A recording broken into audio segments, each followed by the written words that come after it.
سلام دوستا، امیدوارم که خوب و جور و صحتمند باشید و این ویدیو را گفتم یک کم مختلف بسازم. من معمولا ویدیوهای ویدیوهای تحصیلی می ساختم که چه قسم از طریق تحصیل در کشورهای اروپا بیایم و یا در آلمان بیایم. اما امروز گفتم یک ویدیو بسازم درباره یک روزی از زندگی محصل افغان در آلمان و امیدوارم که ویدیو خوشتان بیاید و تا آخر ببینید.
من خودم در یکی از پانتونای ایالت بایرن میخوانم که پانتون ما نامش قصر بایقش تکنیشه هوخشوله است که در نزدیکای شهر نورنبرگ است که شهر نورنبرگ یک شهر کلان و تاریخی می باشد و ما همچنین خودم 1.5 سال پیش آمده بودم در آلمان که فعلا سمستر 4 هستم.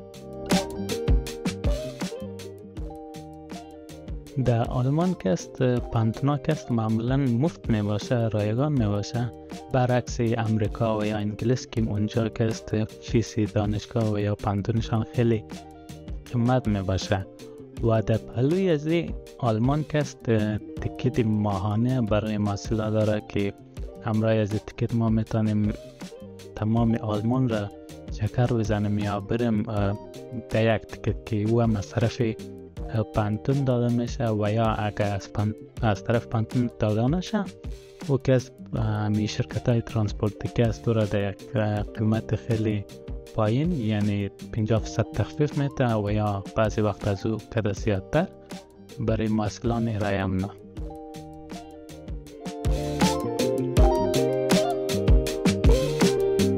ما امروز دو صنف داریم که یک صنف ما است به نام Capital Markets and Corporate Finance و دیگه صنف ما که است به نام International Taxation است که هر دو صنف که است 3 ساعت یکی و 3 ساعت دیگهش می باشه.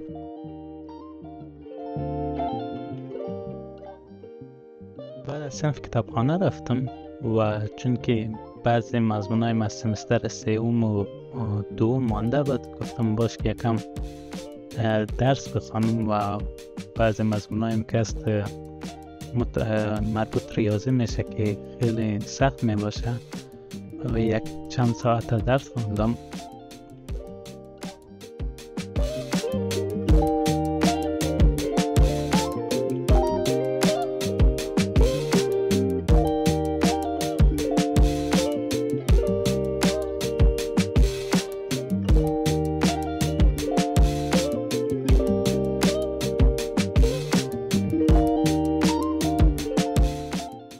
بالاخره خانه میریم و کوشش میکنیم یگان چی خطا کنیم.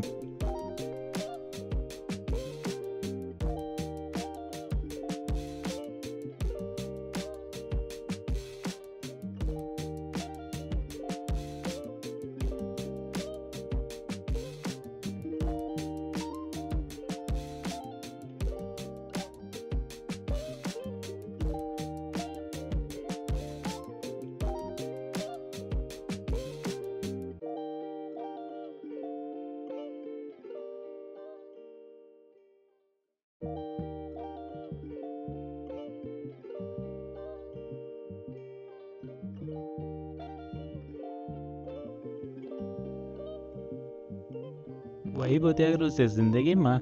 امیدوارم که ویدیو خوشتان بیاید.